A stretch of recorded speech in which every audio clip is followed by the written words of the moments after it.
Hi hi කොහමද ඉතින් හැමෝටම මම අද උදෙන්ම මගේ ක්ලාස් එකකට යන්න තමයි හදන්නේ. අද දවසේ මම මගේ ක්ලාස් එකත් එක්ක ඔයාලව තියාගන්නවා. මාත් එක්කම යන්න. මේක නම් මුදල් ගෙවා ප්‍රචාරය කරන ලද දැන්වීමකි ළමයි. මේ තමයි මගේ ක්ලොතින් බ්‍රෑන්ඩ් එකේ අලුතෙන්ම මම ඩිසයින් කරලා තියෙන ටී-ෂර්ට් එක. ඉතින් ඔයාලටත් මේක ගන්න ආස නම් මේක black white කියන කලර්ස් දෙකෙන්ම ඔයාලට ගන්න පුළුවන්. මම මේකේ ෆොටෝස් ටිකකුත් ඔයාලට වීඩියෝ එක අන්තිමේදී දාන්නම්. මේ තමයි ඉතින් අපේ වර්ක්ෂොප් එක ස්ටාර්ට් කරපු විදිහ. ඉතින් මුලින්ම මම එයාලට ඩිසිප්ලින් ගැන හොඳ පුරුදු ගැන පුංචි ලෙක්චර් එකක් දුන්නා. ඊට පස්සේ අපි අපේ මනස රිලැක්ස් කරගන්න පුංචි ව්‍යායාම වල කිහිපයක යෙදුණා. ඉතින් ඒකෙන් එයාලගේ මනස පොඩි වෙලාවකට හරි රිලැක්ස් වෙන්න ඇති කියලා මං හිතනවා. මොකද පුංචි ළමයි වුණත් ශිෂ්‍යත්වයට මහන්සි වෙලා ඉතින් මේ වගේ අවස්ථාවක් එයාලට ලැබෙන එක, ඒ දෙමාපියෝ ඒ අවස්ථාව ලබා දෙන එකත් මං හිතන්නේ ගොඩාක් වටිනවා මේ පුංචි දරුවන්ට. මෙතන ඉන්නේ ඔක්කොම මගේ පන්ති වලට සහභාගී වෙන පුංචි පැටව්. එයාලට මං ඉගෙනුම් කටයුතු වලට අමතරව මේ වැඩසටහන කරන්නේ එයාලගේ මනස නිරෝගී කරන්න. මේ ඉතින් එයාලට මම පුංචි අවස්ථාවක් දුන්න එයාලගේ ඉදිරිපත් කිරීම කරන්න. මම නම් හිතන්නේ දරුවෙක් වුණාම පොතේ පතේ දැනුමම විතරක් නෙමෙයි දැනුම ආකල්ප කුසලතා කියන ත්‍රිවිධාංශයෙන්ම දරුවෝ සම්පූර්ණ වෙන්න ඕනේ කියන එක. ඉතින් ඒ නිසා තමයි අපි මේ වැඩසටහන කරන්නේ. අපෙන් ඉගෙන ගන්න දරුවෙක් පොතේ පතේ දැනුම විතරක් නෙමෙයි ඕනෑම අවස්ථාවක ඉදිරිපත් වීමේ හැකියාව, රංගන, නර්තන මේ වගේ හැකියාවන් ගොඩාක් පිරුණු දරුවෙක් තමයි මම බිහි කරන්නේ. ඉතින් මේ ඉන්නේ මගේ අනිත් පුංචි පැටව්. අපි හැමෝම මේ දවස් ගෙව්වේ නම් මාරම සතුටකින්. ඒක ළමයින්ගේ මූණු වලින් මම අන්තිමට දැක්කා.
අපේ දරුවන්ගේ වේදිකාවට තියෙන බය, ඉදිරිපත් වීමේ හැකියාව වර්ධනය කරන්න තමයි අපි මේ උත්සාහය ගත්තේ.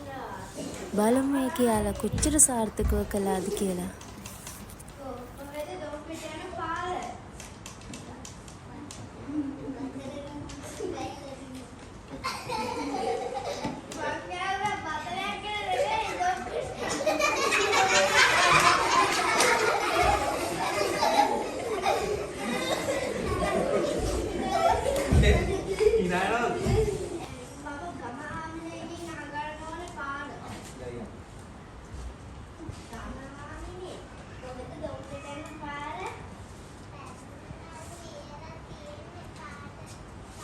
අරගෙන පුළුවන්.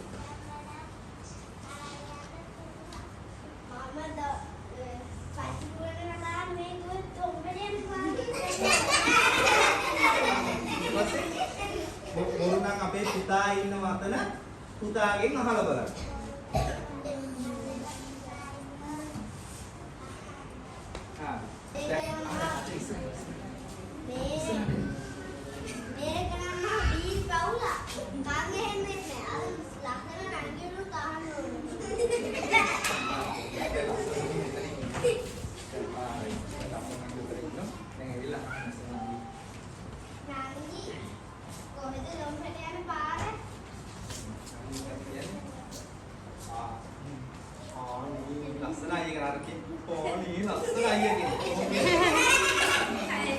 ඉතින් මේක මෙයාලගේ පළවෙනිම දවසනේ.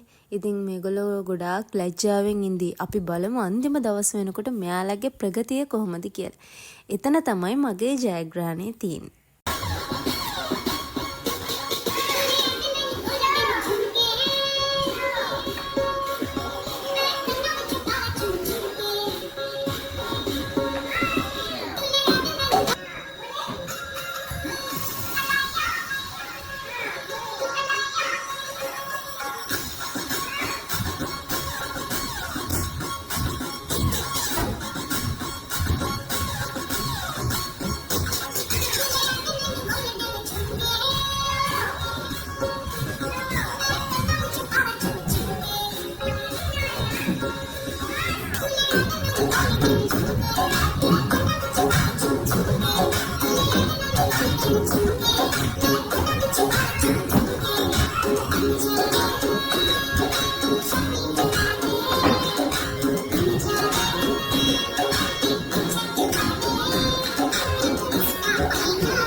අද අපේ දවස ගත වුණේ. ඉතින් මම දන්නවද අනිවාර්යයෙන්ම මගේ මේ දරුවෝ ගොඩාක් සතුටින් මේ දවස ගත කරේ. ඉතින් එයාලත් එක්ක මේ දවස් මේ විදිහට ගත කරපු එක මටත් ගොඩාක් සතුටුයි. මොකද මං ආසම මගේ දරුවොත් එක්ක සතුටින් කාලය ගත කරන්න.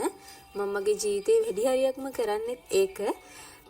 ඉතින් පුංචි දරුවන්ගේ පුංචි ලෝකයේ ලස්සන කරන තරමට අපිට අනාගතයේ ලස්සන ලෝකයක් බලා ගන්න පුළුවන්. අදට මම ගිහින් එන්නම්. හැමෝටම බුදු සරණයි. පරිස්සමින් ඉන්න. ඊළඟ වීඩියෝ එකකින් අපි හම්බෙමු. බයි බයි.